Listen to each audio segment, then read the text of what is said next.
Kenapa para sahabat Nabi menangis saat Ramadan pergi, sementara kita justru gembira? Sepertinya ada yang salah dengan hati ini. Jibril Radio, 24 jam nonstop, dengerin kajian tanpa ribet. Assalamualaikum warahmatullahi wabarakatuh. Kajian kali ini bertema tentang indahnya Ramadan yang dibawakan oleh Ustadz Khalid Basalamah. Secara garis besar, materi kajian ini dibagi menjadi 3 poin utama ya. Yang pertama adalah mengingat kematian. Pengingat bahwa ajal ini bisa menjemput kapan saja, sehingga Ramadan harus disambut dengan kesungguhan seolah-olah ini adalah Ramadan terakhir kita. Yang kedua adalah renungan salaf. Bagaimana para salaf dan ulama terdahulu sangat memuliakan Ramadan dan merasa rugi jika Ramadan tidak dimanfaatkan dengan maksimal. Yang ketiga, keutamaan Ramadan. Penjelasan mendalam tentang bonus pahala ya. Malam Lailatul Qadar hingga amalan-amalan khusus seperti sedekah buka puasa yang bisa melipat gandakan pahala puasa kita. Oke, untuk kamu yang mendengarkan via YouTube, jangan lupa like, komen, dan share agar lebih banyak saudara kita mendapatkan manfaat dari video ini ya, insya Allah.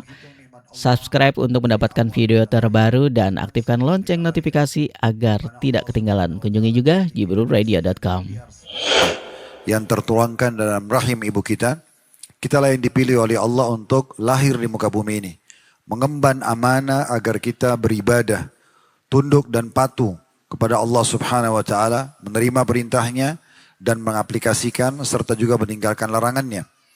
Lalu kemudian Allah berikan kita kesempurnaan nikmat lagi dengan diberikan panduan Islam dan iman. Kita lebih mengenal lagi Tuhan kita Allah dari Al-Quran, kitab yang diturunkan dari Rasulullah yang telah diutus, serta juga tentunya kita jadi punya panduan hidup. Mana yang boleh dan tidak boleh dari makanan, minuman, pakaian, pendapatan, pergaulan, dan seterusnya. Dan Allah Subhanahu wa Ta'ala memerintahkan kita agar mempertahankan nikmat itu sampai seseorang di antara kita wafat. Dalam ayat yang sangat masyhur, wala tamutunna illa wa antum muslimun. Jangan kalian sampai wafat kecuali dalam keadaan Islam. Di ayat yang lain juga Allah berfirman, wa'bud rabbaka hatta ya'tiyakal yakin. Sembahlah Tuhanmu sampai datang kepadamu keyakinan atau kematian. Dan saya yakin saya pun meluangkan waktu datang dan teman-teman juga hadir dalam acara ini dalam rangka untuk menambah wawasan kita tentang Islam yang akan melahirkan tambahan iman kita kepada Allah. Tentu outputnya adalah kita akan lebih rajin mengerjakan apa yang Allah perintahkan dan meninggalkan apa yang Allah larang. Dan Alhamdulillah atas nikmat tersebut, saya pun pribadi memberikan dukungan kepada semua generasi muda muslim yang terus menyibukkan dirinya dengan kegiatan-kegiatan agama. Hadir dalam majelis ilmu seperti ini, dibuatnya event-event seperti ini sehingga bisa mempertemukan antara produsen muslim dengan konsumennya. Kita juga duduk bersama-sama untuk menjalin ukhuwah, serta juga apa saja kegiatan-kegiatan yang membuat kita lebih dekat kepada Allah Subhanahu wa Ta'ala sangat pantas untuk kita jaga dan kita rawat. Di antaranya isi kajian kita pada hari ini adalah karena kurang lebih sepekan lagi akan masuk Ramadan atau kurang mungkin dari itu, maka kita juga duduk kembali untuk mengenang bulan yang suci dan bulan yang penuh dengan berkah ini. Selanjutnya kita panjatkan salam hormat kita kepada utusan Allah Nabi besar Muhammad sallallahu alaihi wa alihi wa sahbihi wasallam, sebagaimana Allah telah perintahkan kita untuk mengucapkan salam hormat tersebut. Dan tentu kita sangat yakin dengan janji Allah, pengucapan 1 kali salam hormat ini akan dibalas oleh Allah dengan 10 kali rahmat. Sebagaimana utusan Allah yang mulia Nabi Muhammad SAW sendiri mengatakan, man shalla alaiya marratan sallallahu alaihi biha asyarah. Siapa yang mengucapkan salam kepadaku sekali, Allah akan berikan salam kepadanya 10 kali. Dan salam Allah berarti pelipat gandaan pahala, pengampunan dosa, pemenuhan kebutuhan, dan solusi dari permasalahan-permasalahan hidup. Hari ini teman-teman sekalian, kita berbagi bersama-sama, bukan untuk saya mengajar, tapi kita berbagi, sama-sama kita mengingatkan satu sama yang lain, sesuai dengan firman Allah Subhanahu wa Ta'ala, "Fadzakir fa inna dzikra tanfa'ul mu'minin." Saling memberikan peringatan karena peringatan akan sangat bermanfaat bagi orang-orang beriman. Tema yang diminta oleh teman-teman panitia kepada saya adalah air mata bulan Ramadan. Mungkin sedikit renungan di slide yang akan kita sampaikan ada berisikan 3 poin kurang lebih yang akan dibahas. Saya sedikit agak di pinggir panggung supaya bisa kelihatan. Kita akan membahas tentang masalah satu data dan fakta yang tidak bisa kita pungkiri.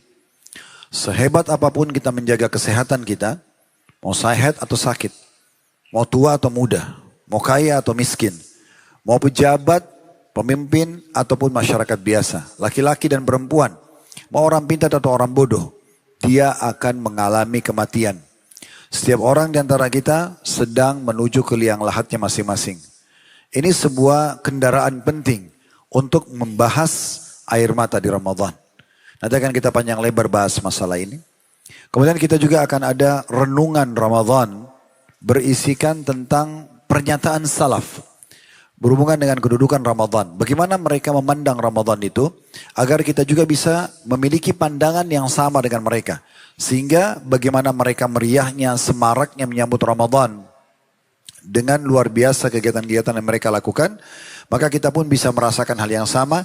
Minimal kita akan lebih baik daripada tahun yang lalu.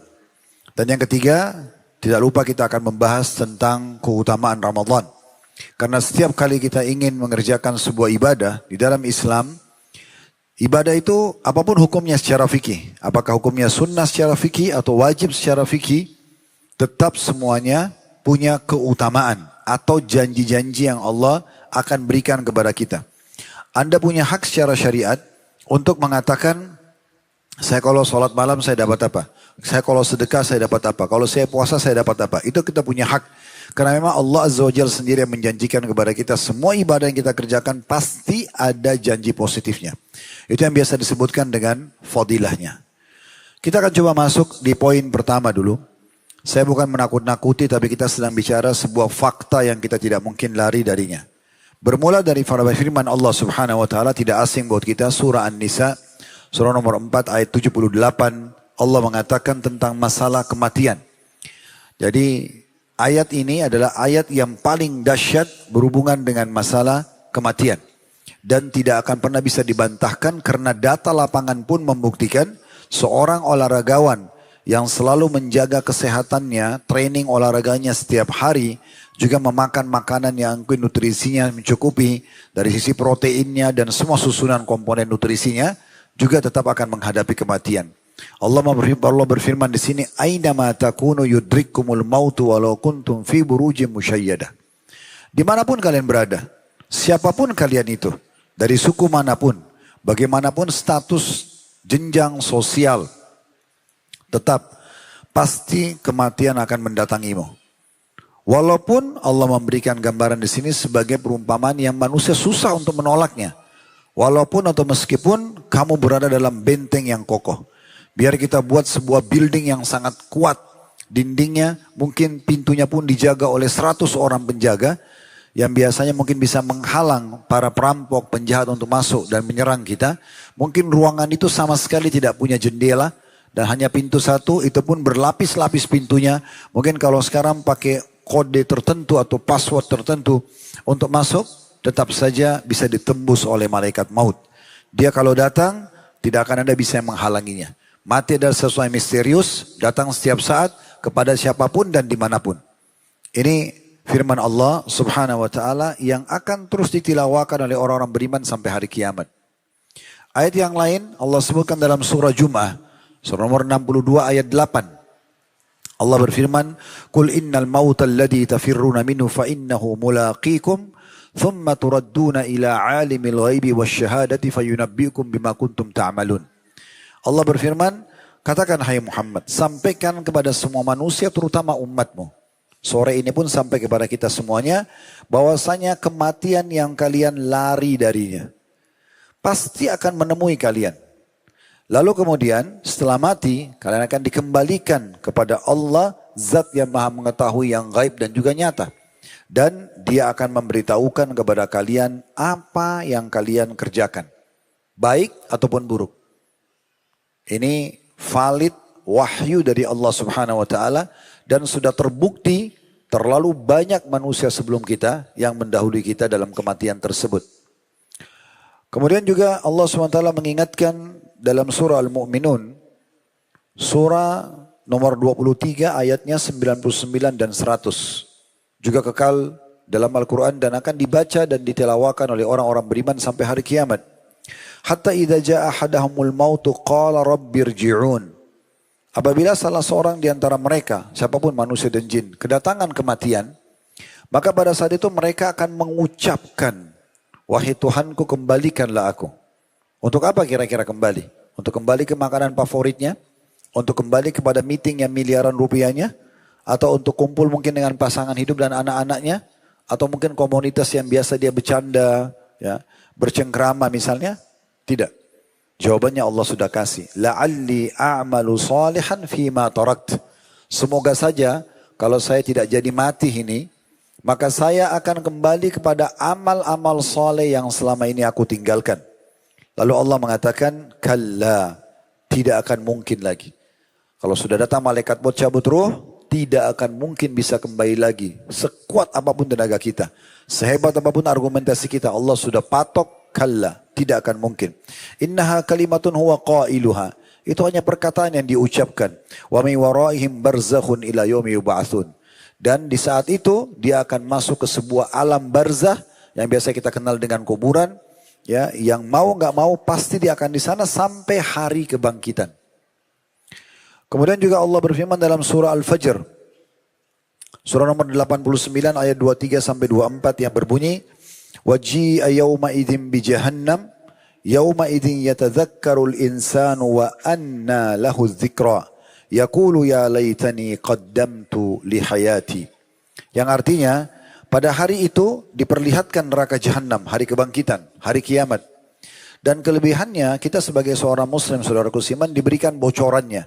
Kita kalau mau tahu dalam Al-Quran tentang kisah umat-umat sebelum kita ada. Bahkan kisah manusia pertama, ayah kita semua Adam dan istrinya Hawa alaihissalam ada. Bagaimana diciptakan oleh Allah SWT, bagaimana ditiupkan ruh, bagaimana dimasukkan ke dalam surga, bagaimana Allah perintahkan para malaikat sujud dan menolak iblis, bagaimana masuk surga, bagaimana digoda oleh iblis, bagaimana dikeluarkan dari surga, masuk turun ke bumi, bagaimana di bumi dia beranak pianak, akhirnya sampai banyak utusan dari Allah SWT membawa syariatnya untuk menekankan agar mereka faham mereka punya Tuhan. Dan sampai kita tanya pun kematian, sudah dijelaskan bagaimana prosesi kematian, bagaimana alam barzah atau kuburan, taman dari taman surga bagi orang yang beriman atau lubang dari lubang neraka bagi orang yang kafir, munafik dan musyrik. Dan ada kebangkitan, hari kiam, ya, maliki yaumiddin, raja Tuhan penguasa hari pembalasan. Ditimbang amal baik, amal buruk, lalu ada neraka dan surga. Kita pun kalau baca tentang surga, yang tempat abadi akan ditempati bagi orang yang patuh itu, dirincikan dari pintu gerbangnya, baunya, tamannya, istana-istananya, baju-bajunya, dayang-dayangnya, segala macam hal. Neraka pun bagi pembangkang sudah dijelaskan. Siksa yang paling sederhana sampai siksa yang paling berat. Jadi sebenarnya kita sudah punya bocorannya. Termasuk ayat ini bocoran sebenarnya.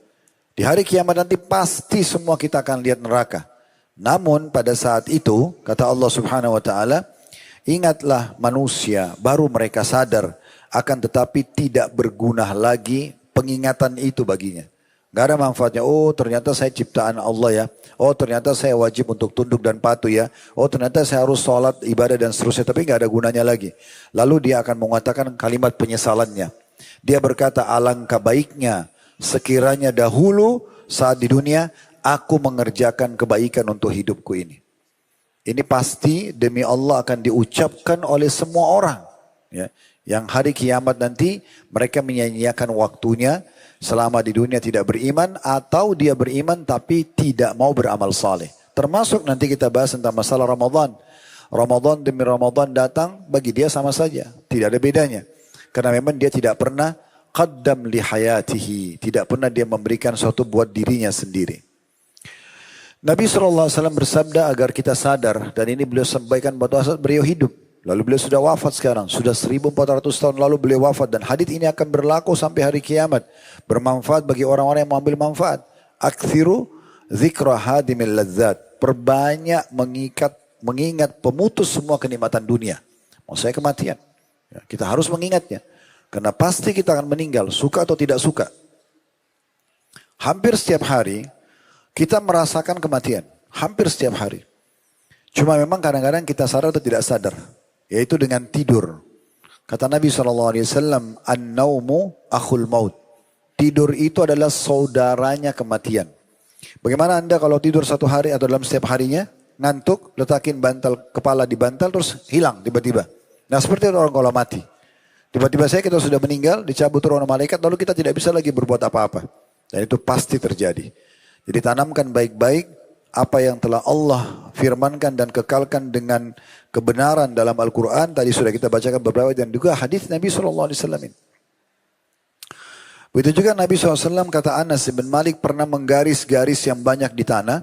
Kemudian beliau mengatakan ini adalah angan-angan manusia. Target-targetnya, dia ingin ini, dia ingin itu gitu kan.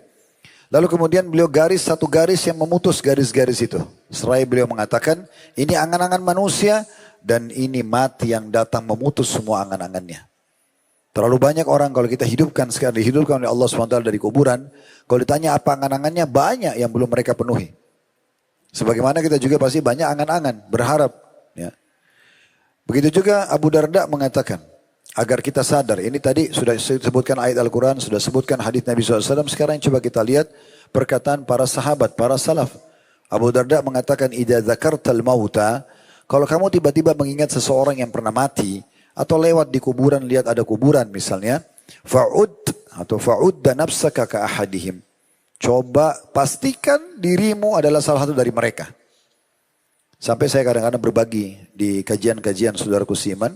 Kalau Anda sudah merasa hati Anda mulai keras, malas ibadah. Biasa juga ada istilah kalau yang sudah kajian tahu ada futur.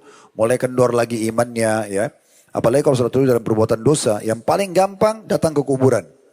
Coba datang ziarah kubur. Tidak harus kuburan kerabat kita. Duduk sejenak renungi. Batu nisan yang ada di situ, tanah, gundukan tanah itu di bawahnya ada manusia seperti kita. Bahkan mungkin lebih tampan, lebih cantik, lebih pintar, lebih kaya, lebih berprestasi. Tapi mereka sudah jadi tulang belulang. Harusnya kita sadar, satu waktu juga kita akan seperti itu. Tanda-tanda kematian banyak. Di antaranya, kalau munculnya uban, sebagian ulama tafsir dan Qurtubi mengatakan, di antaranya adalah penyakit demam atau penyakit yang sering muncul. Demam, flu, rematik, sakit gigi, sakit kepala. Ini tanda-tanda kematian. Walaupun mungkin kita tidak tahu sakit kepala yang keberapa baru kita meninggal dunia. Begitu juga lahirnya generasi anak-anak kita. Bagi teman-teman yang hadir yang sudah punya anak, lihat anak-anak tersebut, itu adalah tanda-tanda kematian kita. Sebagaimana dulu waktu kita kecil, tanda-tanda kematian orang tua kita. Begitu seterusnya. Berapa banyak orang yang sudah mendahului kita dari orang yang kita kenal, tetangga, kerabat, mereka sudah meninggal dunia. Mungkin Ramadan lalu ada, sekarang sudah tidak ada. Berarti pastikan Anda satu waktu juga akan seperti itu.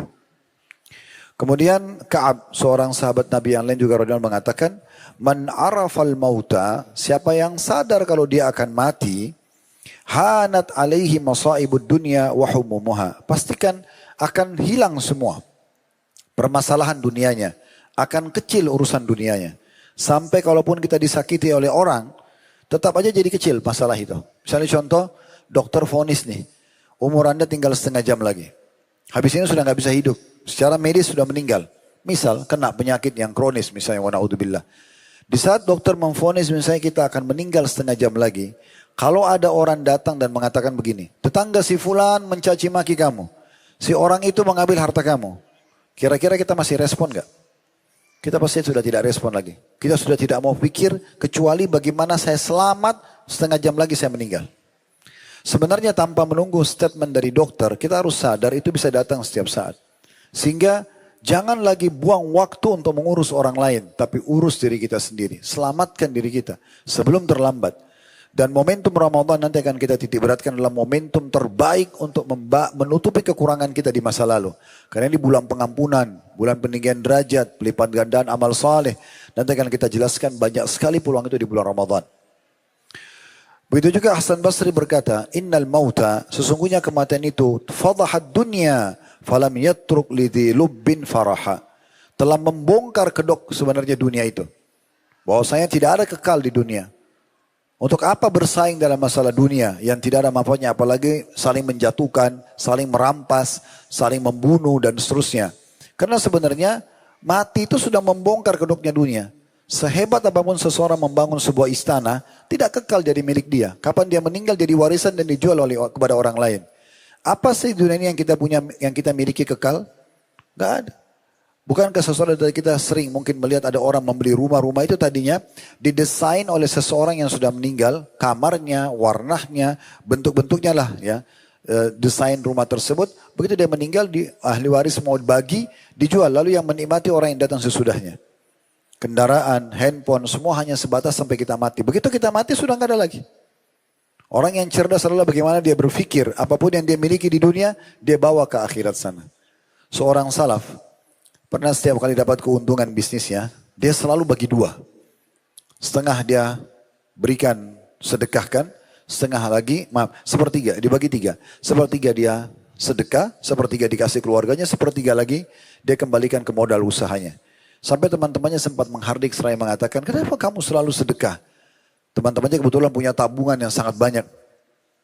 Coba lihat gudang-gudang harta kami penuh dengan harta. Sementara kamu sendiri gak punya tabungan. Kamu tidak sayang ya hartamu. Maka apa jawaban orang saleh ini? Dia bilang, sesungguhnya yang tidak sayang harta adalah kalian. Saya justru sayang harta saya. Karena saya sayangnya sampai saya bawa harta ini menuju ke akhirat sana. Karena dengan sedekah kita bawa ke akhirat. Kalau kalian tabung, maka akan jadi warisan. Dan pindah tangan satu sama yang lain. Tidak pernah berhenti. Kalau kita bersedekah semasa hidup, maka itu manfaatnya buat kita sendiri. Itu salah satu aplikasi dari pemahaman Hasan Basri rahimahullah. Muhammad bin Wasi', salah satu juga ulama zaman dulu berkata, "Ma dhannuka birajulin yartahilu ila al-akhirati kulla yawmin marhala." Bagaimana sih kira-kira pemikiran kalian kalau saya berkata saya dan Anda semua ini adalah sosok yang sedang berjalan step by step menuju ke akhirat. Beliau nasihat ini dan juga mengajak kita berpikir seperti itu. Yahya bin Mu'ad rahimahullah berkata, "La yakrahul mauta illa mulim." Tidak ada orang yang benci kematian dan tidak mau memikirkannya kecuali orang yang terhina. Dia terus lalai, terus zina, terus bohong, terus riba, terus manipulasi data, terus gunjing, terus fitnah, adu domba, nggak pernah berhenti. Kecuali dia tidak sadar kalau dia akan mati, itu orang mulim, orang yang terhina. Karena memang dia harus sadar dia akan mati dan semua akan dipertanggungjawabkan. Mau nggak mau, suka atau tidak suka. Fahuwa alladhi yuqarribul habiba minal habib. Padahal sebenarnya mati itu, kalau orang penuh dengan amal saleh, itu pendekatan diri dia kepada kekasihnya Allah subhanahu wa ta'ala. Karena dengan kita meninggal, kita akan bertemu dengan Allah subhanahu wa ta'ala.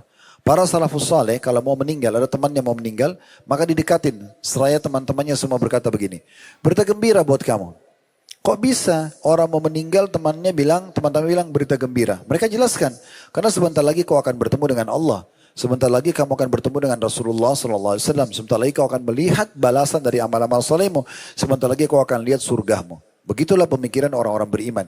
Tapi orang kalau tidak punya persiapan untuk hadapi kematian terus dalam kelalaian, termasuk tibanya Ramadan aja tetap dianggap tidak penting bagi dia untuk menutupi kekurangannya di masa-masa lalu, maka ini adalah orang yang mulim, sangat terhina.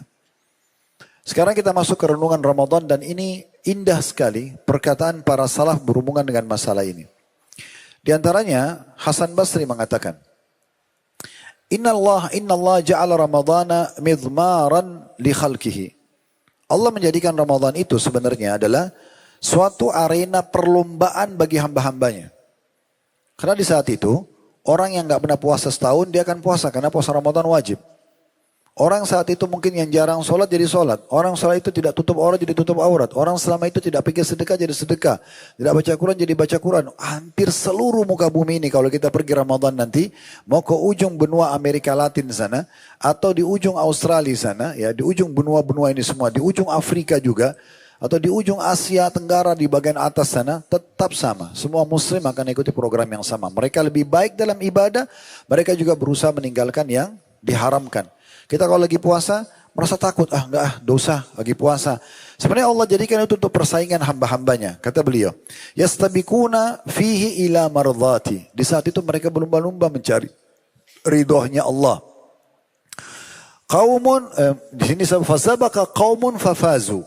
Ada satu komunitas orang, mereka masuk dalam persaingan itu, mereka masuk bersaing dalam masalah ibadah, berlomba-lomba, maka mereka beruntung dan menang. Kemudian dikatakan wa takhallafa akharuna fakhabu. Sebagian cuek, enggak peduli, maka mereka menjadi orang-orang yang rugi dan menyesal. Fal ajabu minal la'ibid dahiki fil yaumil ladzi yafuzu fihi al muhsinun wa yakhsaru fihi al mubtilun. Sungguh ya memilukan Dan ajaib sekali, di saat ada orang-orang yang terus dalam kelalaiannya, bermain-main, tertawa terbahak-bahak, di hari di mana orang-orang yang menang karena perbuatan amal solehnya, dan ruginya dan menyesalnya orang-orang justru yang malas atau tidak mau melakukan ibadah.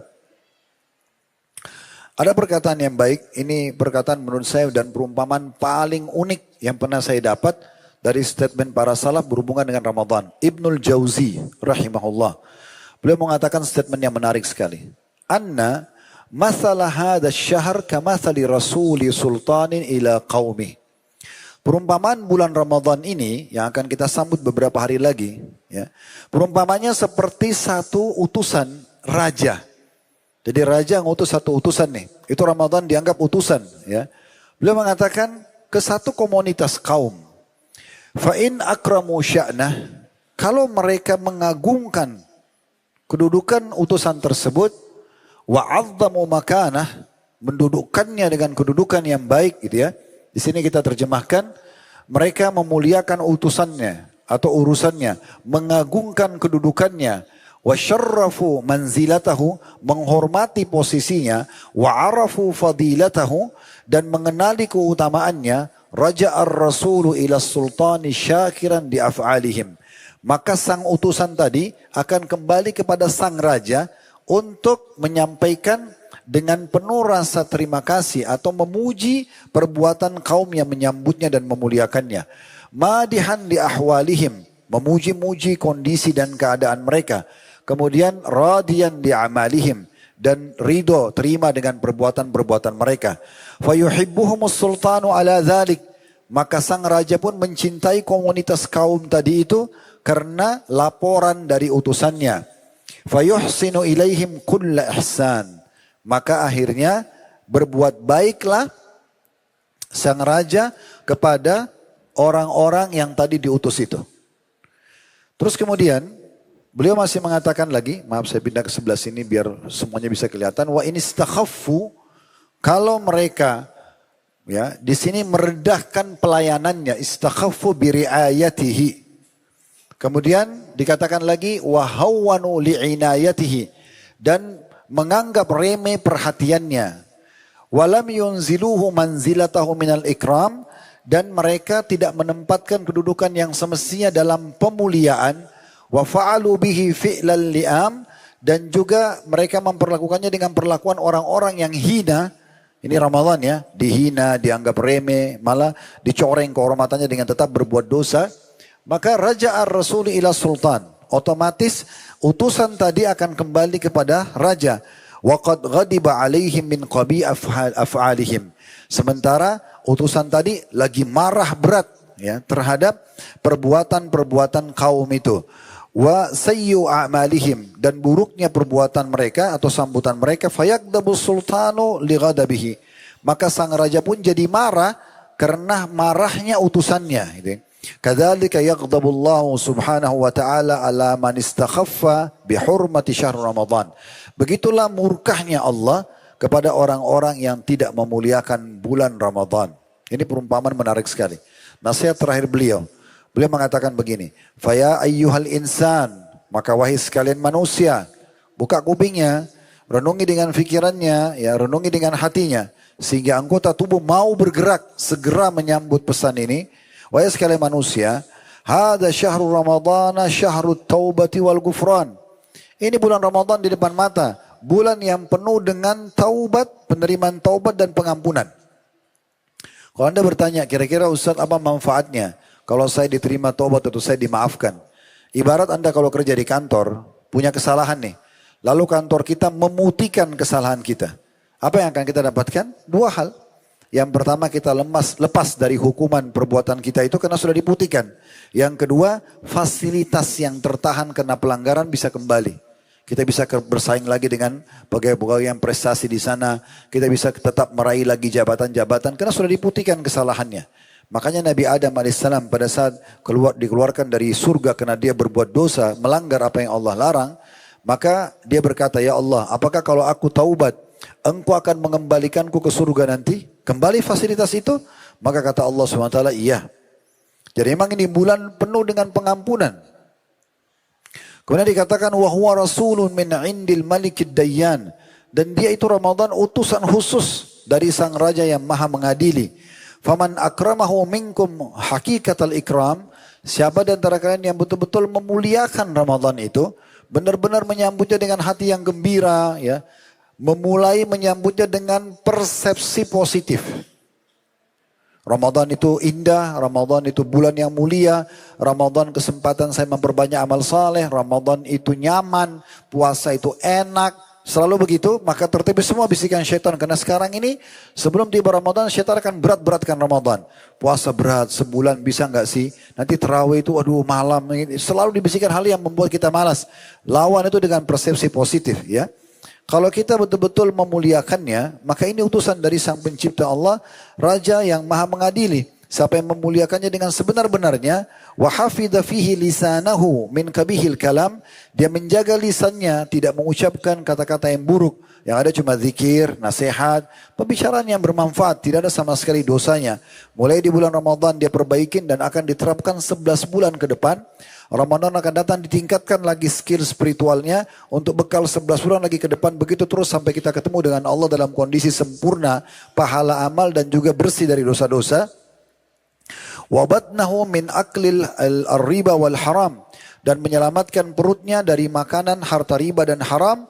Wa amwal al-aramili wal aitam, dan juga tidak memakan harta para janda-janda dan para anak-anak yatim. Ghafara lahul malikul allam, maka dia akan dimaafkan oleh sang raja Allah yang maha mengetahui. Wa akramahu gayatal ikram, dan pasti dia akan dimuliakan dengan kemuliaan yang sempurna. Wa adkharahul jannata ma ahli ta'ati wal ihsan, dan pasti dia akan dibawa masuk ke dalam surga bersama dengan orang-orang yang taat dan juga selalu berbuat kebaikan. Kita tutup tema kita teman-teman sekalian dengan poin ketiga. Tadi saya sempat simpulkan di awal, supaya Anda mau rajin ibadah, maka motivasi diri kita dengan janji Allah. Nah, biasa disebutkan dengan keutamaan atau fadilahnya. Ramadan memiliki banyak sekali keutamaan, tidak asing buat kita, dan di masa-masa seperti sekarang banyak sekali di antara asatidzah kita pasti sibuk menyampaikan tentang keutamaan. Anda pun tidak asing bisa mendapatkan di medsos sekarang potongan-potongan ceramah yang memotivasi kita. Namun karena kita sedang membahas Ramadan, maka sangat pantas kalau kita menyebutkan tentang keutamaan Ramadan. Apalagi tadi sudah ada motivasi dari ayat-ayat Al-Quran tentang kita bisa mati dan menyesal. Juga akan ada statement ulama tentang pentingnya menyambut Ramadan. Kita perlu mengingat kembali tentang keutamaan Ramadan. Di antaranya Allah sebutkan dalam surah Al-Baqarah ayat 185. Menyebutkan kesucian Ramadan itu karena sucinya sampai Allah jadikan dia sebagai bulan turunnya Al-Quran yang merupakan pedoman utama umat Islam dan seluruh manusia. Allah berfirman, "Syahrul Ramadan alladzi unzila fihi al-Qur'anu hudan lin-nasi wa bayyinatin minal huda wal furqan." Bulan Ramadan, bulan yang di dalamnya diturunkan permulaan Al-Quran sebagai petunjuk bagi manusia, bukan cuma orang-orang beriman, khusus orang-orang beriman plus semua manusia bisa mengambil panduan dari Al-Quran dan penjelasan mengenai petunjuk itu dan juga pembedanya. Sampai dibahasakan oleh para ulama, bulan Ramadan adalah bulan Al-Quran, di mana mereka sibuk memberikan hak Al-Quran. Di antaranya ada 4 hak Al-Quran, ya, mengkhatamnya walaupun tidak faham apa yang dibaca. Berurut dari surah nomor 1 Al-Fatihah, surah nomor 2 Al-Baqarah, surah nomor 3 Al-Imran, surah nomor 4 An-Nisa, 5 Al-Ma'idah, Al-An'am, Al-Anfal, Al-A'raf, terus sampai surah 114 An-Nas. Berurut. Ngerti nggak ngerti? Baca saja. Dan Imam Syafi'i rahimahullah menjadikan Ramadan momentum untuk mengkhatam Al-Quran setiap hari 2 kali. Bukan sebulan 2 kali ya. Setiap hari 2 kali dikhatam. Ini bayangkan 1 hari 2 kali khatam Quran, berarti 1 bulan kalau 30 hari 60 kali mengkhatam Al-Quran. Dan para salafus saleh juga menjadikan momentum Ramadan, mereka tutup majelis ilmu mereka tutup toko-toko dagangannya hanya untuk membaca Al-Quran supaya kita lebih kenal. Ini hak yang pertama, membacanya. Dan usahakan kalau bacaan huruf hijaiyah kita masih salah, tajwidnya masih salah, maka kita fokus untuk bagaimana caranya memperbaikinya. Momentum Ramadan sangat tepat. Yang kedua, mentadaburinya, merenungi makna-makna ayatnya. Kan tidak masuk akal, saudaraku seiman. Umur Anda mungkin hadisnya 20, 30, 40, 50, mungkin ada yang lebih sepuh dari itu misalnya. Selama ini kita baca Quran tapi kita tidak pernah tahu. Inna ataina saja tidak tahu artinya. Wal asr tidak tahu artinya. Al-falak, an-nas, al-masad. Banyak sekali al-qiyamah tidak tahu artinya. Padahal seringkali mungkin kita pakai dalam sholat kita. Bahkan Al-Fatihah saja masih banyak yang belum terlalu tahu artinya. Sebab turunnya misalnya. Kita butuh tadaburi. Maka mentadaburi Al-Quran bagian daripada hak Al-Quran. Cuman caranya tidak harus berurut seperti yang pertama. Ya, jadi Anda pilih misalnya surah yang paling menggelitik, yang paling kita suka. Contoh misalnya akhwat kita, dia mau baca surah tentang perempuan, ada surah An-Nisa. Ada juga surah Maryam misalnya, surah Nisa surah nomor 4, Maryam surah nomor 19. Lalu kita cari tahu kenapa nih, kenapa disebutkan An-Nisa? Kenapa surah tentang perempuan-perempuan? Kenapa surah Maryam? Kenapa Maryam disebutkan namanya? Misalnya kita mau belajar tentang hewan-hewan. Kenapa Al-Quran menyebutkan surah Al-Baqarah sapi betina, surah An-Naml semut, surah Al-Ankabut laba-laba, surah An-Nahl lebah, surah Al-Fil gajah. Ada apa? Kenapa? Tadabburi. Kita baca ya surah tersebut dengan terjemahannya. Itu namanya tadabbur. Ya. Kemudian misalnya kita mau baca tentang kiamat, ada surah Al-Qiyamah, ada surah Zalzalah. Ya, kita mau baca tentang surga. Surga itu terinci sekali di 2 surah terutama Ar-Rahman dan Al-Waqi'ah. Contohnya. Tentang nabi-nabi ada surah Al-Anbiya. Ya, tentang nabi-nabi secara individu namanya ada surah Hud, surah Yunus, surah Ibrahim, ya. Kemudian surah Muhammad alaihissalam, ini semua juga ada. Kemudian yang ketiga adalah menghafalnya. Jadi kalau mentadabur tadi tidak harus berurut, tapi boleh kita pilih surah yang paling mana kita sukai sampai selesai, baru kita pindah surah yang lain. Kemudian yang ketiga menghafal. Hafal mirip dengan tadabbur, tidak harus berurut, pilih surah yang paling menarik, dan minimal saran kami setahun sekali hafalan Anda bertambah. Tidak usah sebulan sekali, setahun sekali. Kalau Ramadan tahun lalu hafalan Anda sama saja, Inna Ataina dan Wal Asr misalnya, ya. Sekarang harus ditambah. Minimal juz 30 itu. Ya, misalnya kita tambah bacaan dan hafalan kita. Jadi ditambah. Kalau setahun sekali misalnya Anda tambah 1 juz, 1 tahun 1 kali. Nggak usah sebulan atau sehari sekali. Setahun sekali harusnya, ya kalau sudah 30 tahun berlalu sudah 30 juz yang dihafal. Harusnya. Ya. Tapi kalau kita mau lebih gampang, mudah sekali. Tadabbur sama hafal ini, saran saya di Ramadan, coba pilih 2 ayat saja. 2 ayat habis subuh, 2 ayat habis duhur, 2 ayat habis asar, 2 ayat habis maghrib, 2 ayat habis isya. Berarti berapa ayat sehari? 10 ayat. Kalau 10 ayat kita tadabbur, baca terjemahannya, kemudian kita hafal, berarti satu hari kita punya 10 ayat yang sudah ditadaburi dan 10 ayat yang sudah dihafal. Satu hari ya. Ini kalau kita ulang-ulangi di sholat qobliyah, sholat ba'diyah, sholat tahajud misalnya, sholat duha, lagi di jalan menuju ke kantor, lagi ke pasar, bisa kita ulang-ulangi. Kalau 10 ayat per hari, berarti kalau dikali 1 bulan Ramadan kita punya 300 ayat. Kalau kita ulangin nih, setiap bulannya, setiap harinya begini 10 ayat, bulan yang selanjutnya kita punya lagi 300 ayat. 10 bulan kita punya 300 ayat ya. 300 ayat kalau kita 10 ayat kali 30 berarti 300 ayat per bulan per bulannya kali 10 bulan itu berarti 3000 ayat. Kalau 12 bulan berarti 3600 ayat. Al-Quran itu 6000 sekian ayat. Berarti kurang dari 2 tahun kita sudah bisa hafal dan tadabbur Al-Quran. Asal mau aja. Dan yang keempat mengamalkan isinya. Nah ini salah satu keutamaan yang tidak boleh luput dari kita. Juga disiapkan di surga nanti ada 1 pintu gerbang khusus namanya Ar-Rayyan. Jadi semua amal-amal saleh saudaraku Siman punya pintu gerbang sendiri. Punya pintu gerbang sendiri. Pintu gerbang ini di dalamnya ada kem istana. Setiap orang di antara kita bisa punya banyak sekali istana di surga. Makanya Nabi SAW mengatakan nanti orang akan dipanggil dari pintu sholat, pintu zakat, pintu haji, pintu jihad. Dan pintu puasa yang bernama Ar-Rayyan, pintu puasanya dalam hadis ini. Kemudian amal-amal saleh semua begitu. Lalu kata Abu Bakar, ya Rasulullah, apakah ada orang yang dipanggil dari semua pintu itu? Jangan cuma 1 pintu saja. Maka kata Nabi SAW, iya, dan aku berharap kamu salah satunya. Jadi sebenarnya kita kalau rajin ibadah, kita akan bisa dapat banyak sekali istana yang bisa kita kunjungi di surga. Khusus puasa, Nabi SAW mengatakan inna fil jannati baba. Soalnya di surga itu ada 1 pintu gerbang besar. Yuqalu lahu Ar-Rayyan. Dikatakan namanya Ar-Rayyan. Yadkhulu minhu as-sa'imuna yawmal qiyamah la yadkhulu ma'ahum ahad. Yang akan dimasuki oleh orang-orang puasa, mereka nikmatin semua puasa di dalam dan tidak akan dimasuki oleh selain mereka. Nabi SAW setiap kali tiba Ramadan seringkali mengucapkan sambutan ini. Makanya kita angkat juga hadis ini ya. Nabi SAW meringkaskan kepada kita Ramadan itu seperti apa. Hadis ini menggabungkan banyak keutamaan. Kata Nabi SAW, "Qad ja'akum syahrul Ramadan."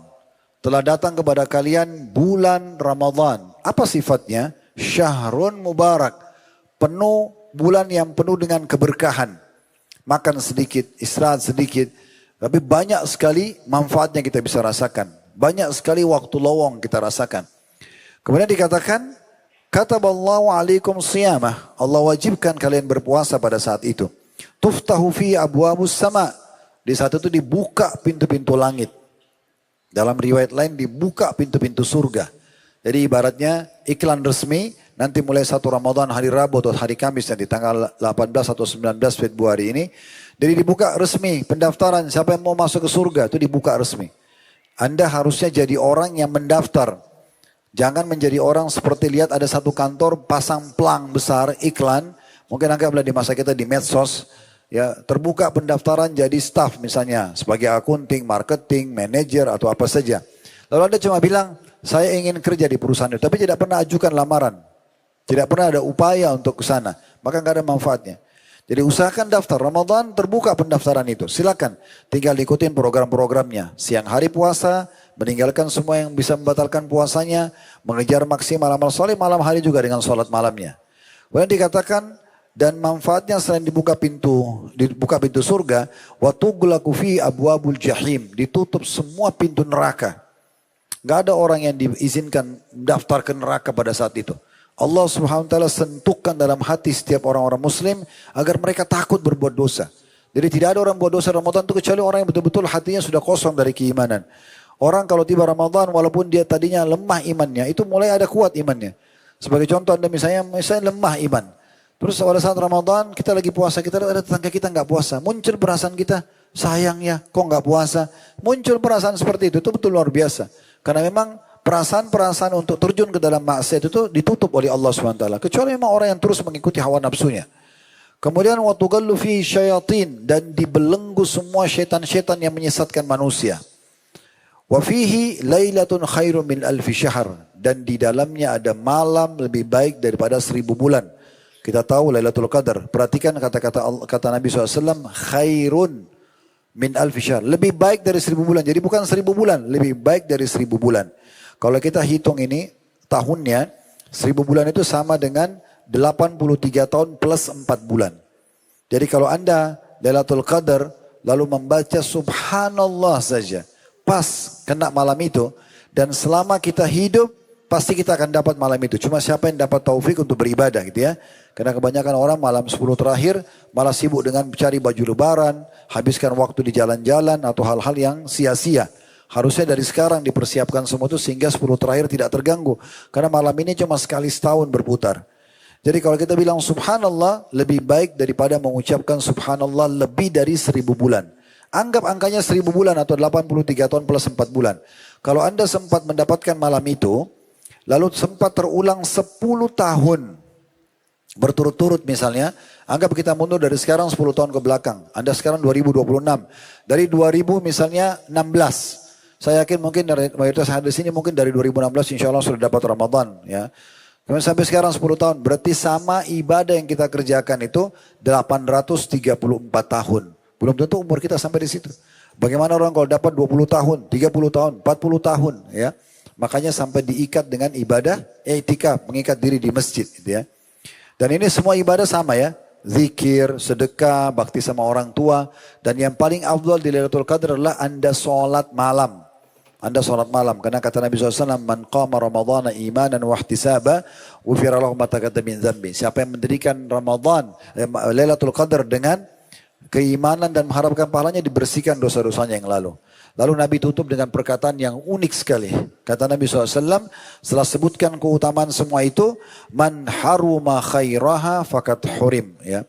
Atau man hurima khairah fakat hurim. Siapa yang terharamkan dari kebaikan-kebaikan ini, nggak ada didapatin semuanya, maka dia telah terharamkan dari semua kebaikan. Nggak ada lagi yang bisa didapatkan yang baik. Kalau Ramadan dia tidak berubah jadi lebih baik, lalu kapan? Kalau Ramadan tidak tobat, lalu kapan? Orang semua berusaha menjadi orang baik di saat itu. Allah Subhanahu wa taala menyebutkan, ini dalam hadis qudsi Nabi SAW sampaikan tentang Tuhannya, tentang keutamaan puasa itu sendiri. Kullu amal ibn Adam lau illa saum huwa li wa ana azzibihi. Semua amal ibadah anak Adam milik dia. Maksudnya pahalanya sudah ditentukan. Kecuali puasa kata Allah, aku akan balas langsung.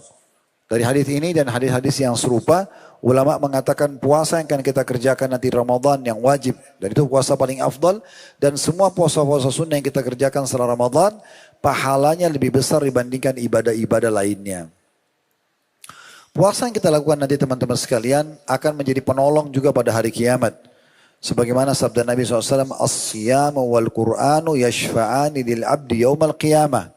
Ketahuilah, puasa itu sendiri dimulai dari Ramadan, ini rajahnya puasa gitu ya, karena dia puasa wajib.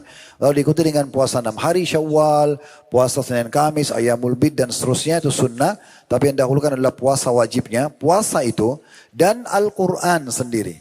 Dan ini Al-Quran biasanya sudah akan dibaca di Ramadan sebagaimana tadi kita sebutkan di keutamaan pertama. Maka akan memberikan syafaat, maksudnya pertolongan bagi yang puasa dan bagi yang membaca Al-Quran ya pada hari kiamat. Dalam hadis yang lain, tapi di sini kami tidak angkat di slide-nya, kata Nabi SAW, Al-Quran akan puasa akan datang nanti hari kiamat dan berkata pada Allah, ya Allah hambamu ini, aku telah menghalangi dari makan dan minum juga syahwatnya di siang hari, maka tolong dia masuk ke dalam surga.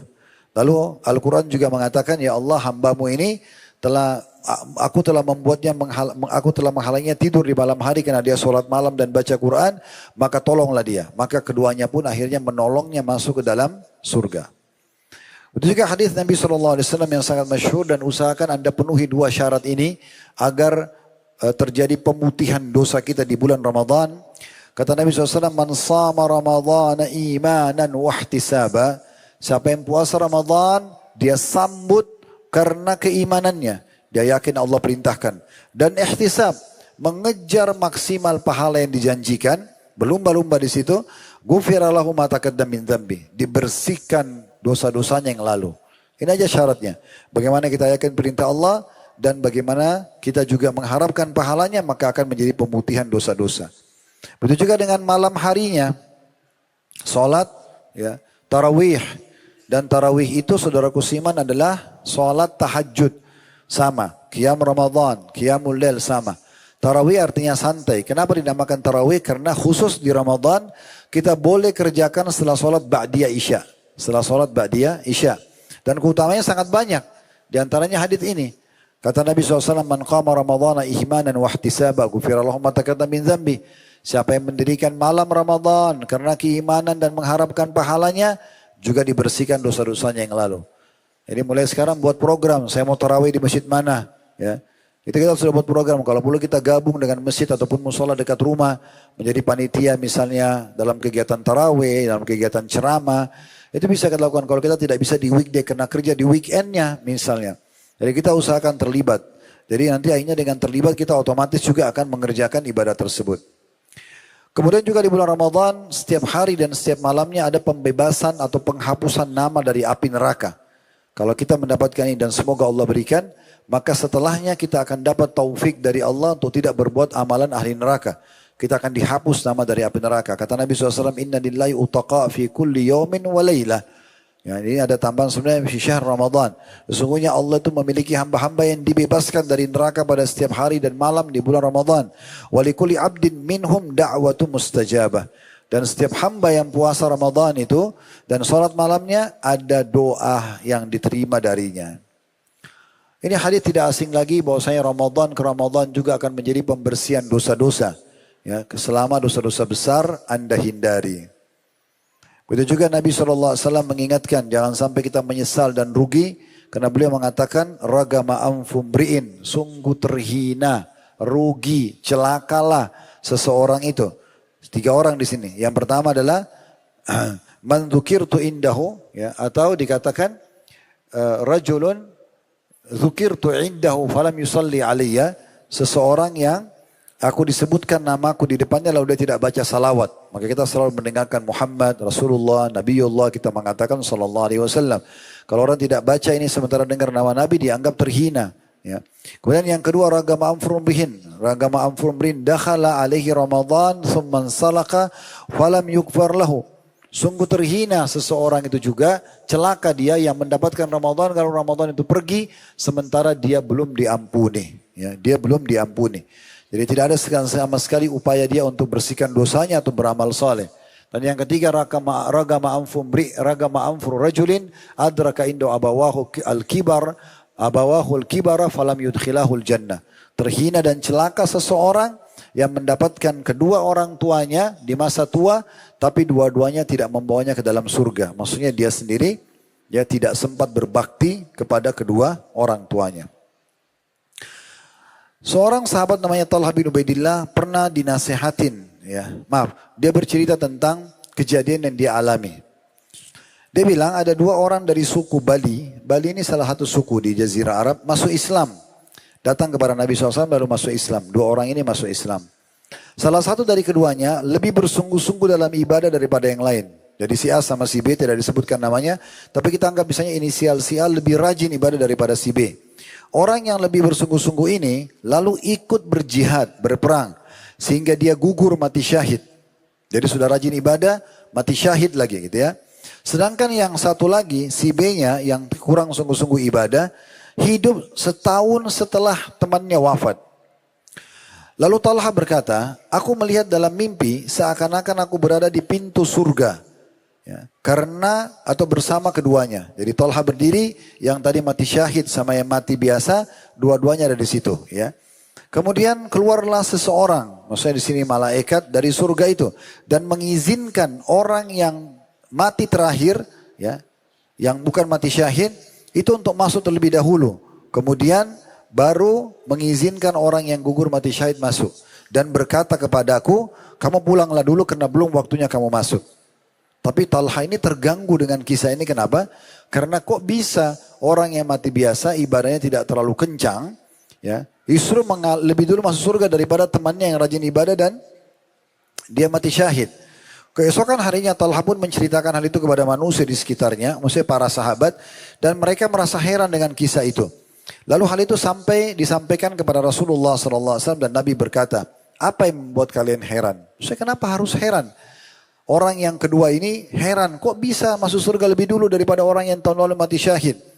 Lalu mereka mengatakan, wahai Rasulullah, yang ini, yang mati syahid tadi benar-benar sungguh dalam ibadah. Serius sekali, plus dia mati syahid. Tetapi yang lain justru masuk surga lebih dulu. Padahal ibadahnya tidak terlalu kencang, tidak terlalu rajin, dan tidak mati syahid. Maka apa kata Nabi SAW ini hadisnya? Bukankah yang ini, yang baru mati biasa tadi bukan mati syahid, sempat hidup setahun setelah meninggal temannya yang mati syahid itu, ya. Dan dalam setahun mereka mengatakan benar. Lalu kata Nabi SAW, bukankah ia sempat mendapati Ramadan? Satu kali Ramadan. Dan ia sholat sekian dan sekian sujud dalam setahun itu, tanda tanya. Maksudnya betul memang temannya mati syahid yang lalu, dan dia rajin ibadah, tapi yang ini sempat hidup setahun dan dapat Ramadan satu kali dan sempat ibadah sujud di situ. Maka para sahabat memberikan kesaksian benar. Kata Nabi SAW, maka jarak antara keduanya di surga lebih jauh daripada jarak antara langit dan bumi. Maksudnya orang yang mati biasa tapi sempat dapat Ramadan sekali ini lebih tinggi derajat daripada orang yang mati syahid tahun lalu itu. Hanya karena dapat Ramadan sekali. Bagaimana kalau kita dapat Ramadan berulang-ulang? Nah, ini keutamaan yang luar biasa. Bau mulutnya orang yang puasa. Salah satu keutamanya kita tahu kita kena lama nggak makan dan minum ada bau mulut. Ya. Walaupun dalam Islam perlu Anda tahu secara fikih Anda boleh pakai siwak, boleh sikat gigi ya. Masih boleh pakai mouthwash misalnya. Gak masalah. Tapi umumnya karena kita gak makan dan minum memang ada bau dari dalam tubuh kita. Nah tapi di sisi Allah SWT tetap itu lebih wangi dari kasturi. Bisa maknanya di hari kiamat nanti orang yang sering puasa itu mulutnya akan bau kasturi. Karena kata Nabi SAW, la khalufu famis saimi atyabu indallah min rihil misk. Sesungguhnya bau mulutnya orang yang puasa di sisi Allah adalah lebih baik daripada bau kasturi. Begitu juga Nabi SAW berikan lagi tambahan pahala. Sahur, selain puasa. Sahur saja bangun, makan ini. Bangun untuk makan, gitu kan. Kata Nabi SAW, tasahharu fa inna fis sahuri barakah. Sahurlah kalian, karena sungguhnya pada sahur itu terdapat keberkahan. Maksudnya ada pahalanya, ya, ada juga manfaatnya buat kesehatan. Sahurnya pun bagus. Cuma memang yang perlu garis bawahi adalah sebaik-baik makanan buka puasa dan sebaik-baik makanan untuk sahur adalah kurma.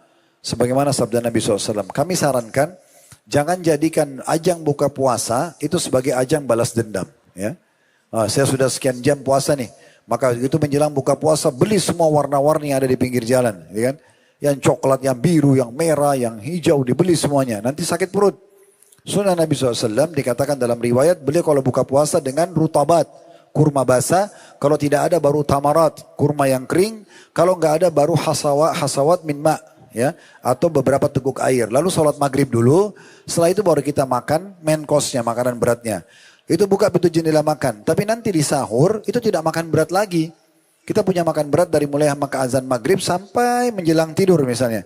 Habis itu bangun sahur kita tinggal makan yang ringan. Maka dengan itu Anda akan dapatkan manfaat daripada sahur itu sendiri. Kemudian juga Nabi SAW mengatakan kegembiraan yang akan didapatkan di shaim farhatan. Orang yang puasa pasti memiliki dua kegembiraan. Sebagaimana kita rasa nanti kalau kita buka puasa, dahaga kita hilang, lapar kita hilang gitu ya. Karena itu dikatakan, idza aftara fariha bi fitri, kalau dia buka puasa dia senang dengan buka puasanya, wa idza laqiya rabbahu fariha bi saumi. Ini jadi saksi bahasan kita yang akhirnya, dan nanti sebagaimana kita gembira pada saat buka puasa, kita pun akan gembira pada saat bertemu dengan Allah Subhanahu wa taala. Kemudian juga dikatakan bahwasanya kalau seandainya Anda lagi puasa nih, ternyata ada orang yang makan di depan kita. Saya dapat pahala. Misalnya kita lagi puasa, ada yang tidak puasa. Lalu dia makan, puasa sunnah kah misalnya, ini masuk dalamnya. Juga puasa wajib. Ya.